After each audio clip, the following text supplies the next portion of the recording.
Salam, mən Nigar Quliyeva Autizm spektr pozuntusu haqqında məlumat vermək istəyirəm. Günümüzdə autizm spektr pozuntusu haqqında çox danışılır.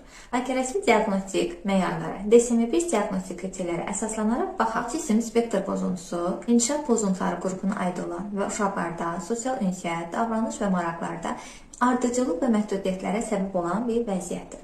DSM-5-ə görə autizm spektr pozuntusu üçün iki əsas kriter mövcuddur. Bu kriterlər sosial ünsiyyət və əlaqələrdə pozuntular, məhdud və təkrarlanan davranışlardır. Bu simptomlar özünü erkən yaşlarda göstərə bilər. Autizm spektr pozuntusu DSM-5 diaqnostik kriteriyalarını nəzərdən keçirdək.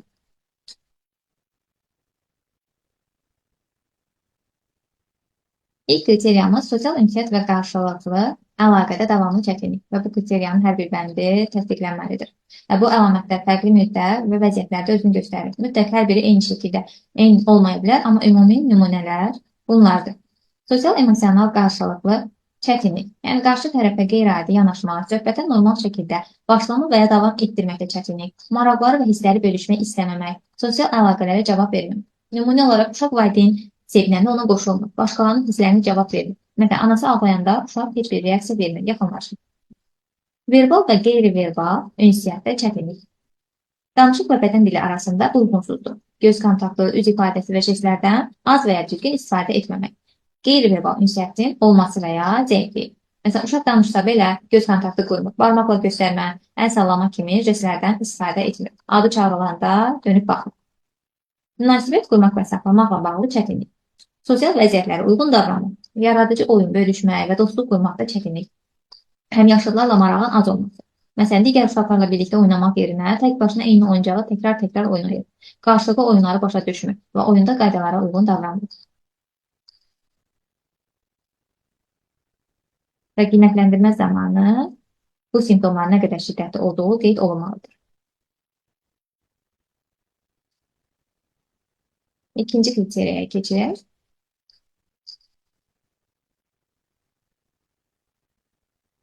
Təkrarlanan davranışlar, maraqlar və fəaliyyətlər və bu kriteriyanın ən az ikisi müşahidə olunmalıdır.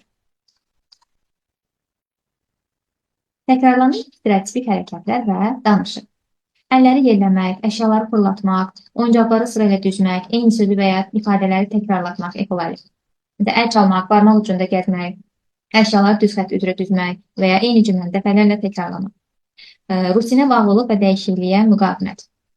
Günlük qaydalara ciddi riayət etmək, kiçik dəyişiklik zamanı narahatlıq keçirmək, fəaliyyətlərdən fəaliyyətə keçid zamanı çətinlik çəkmək, hər gün eyni yolu getmək istəyir, marşrut dəyişiklikdə ağlayır, xatalarını yanlış müəyyən qaydada qeynmək istəyir. Üçüncü, qeyri-adi intensiv maraqlar. Yəni, xüsusi əşyalara və mövzulara həddən artıq bağlılıq, maraqların çox dar olması və davamlı olması. Sadəcə elektrik prizlərinə, toz oranlara və ya xəritəyə saatlarla baxmaq və başqa heç bir fəaliyyətlə maraqlanmamaq. Dördüncü, sensor reaksiyalarda fərqlilik. Yəni, səs, toxunma, işıq və ya qoxuya həddindən artıq reaksiya. Ağrıya və soyuğa qarşı laqeyd qalmaq. Səsə qarşı həddindən artıq həssasdır. Tozsoran işləyəndə qulaqlarını tutur və ya ağlayır. Ya da fırlanan obyektlərə çox baxır, izləyir. Əşyaların səslərinə və görünüşünə həddən artıq diqqət göstərmək. Və bu simptomların da şiddəti qeyd olunmalıdır. Növbəti kriteriyalara keçər.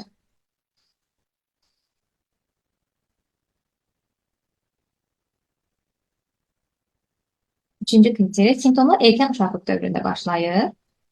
Bu simptomlar həyatın ilk dövrlərində, adətən 3 yaşına qədər ortaya çıxır və bəzi simptomlar daha sonra inkişaf edir və ya simptomlar daha sonra görünməyə başlayır. Digər kriteriya. Bu əlamətlər gündəlik həyatın müxtəlif sahələrinə mənfi təsir edir. Məsələn, autizm spektr pozuntusu şəxsin sosial, akademik və gündəlik həyat fəaliyyətinə təsir edəcək qədər ciddi olmalıdır. Yəni, uşağın təhsilini, sosial həyatını və əməkdaşlıq bacarıqlarını çətinləşdirən simptomlar olmalıdır. Və sonuncu kriteriya, davranışların digər inkişaf pozuntuları ilə əlaqəli olmaması.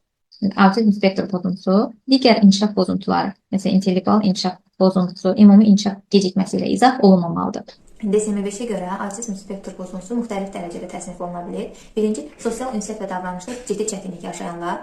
İkinci, sosial ünsiyyət və davranışda orta dərəcəli çətinlik yaşayanlar. Bu forma sosial ünsiyyət davranışda çətinlik çəkir, lakin müstəqil həyat tərzi sürə bilir. Üçüncü, yüngül dərəcədə çətinlik yaşayanlar, cüzi dəstək ehtiyac var, lakin müstəqil həyat tərzini sürə bilirlər. Unutmayın ki, hər bir uşaq fərqlidir. Erkən müdaxilə və dəstək çox vacibdir. Əgər siz də övladınızda bu tip davranışlar, narahatlıqlar müşahidə edirsinizsə, bir mütəxəssisə müraciət etməyiniz tövsiyə olunur. Mövzu ilə əlaqədar sualınız varsa, şərhdə və ya mesajda mənə yaza bilərsiniz.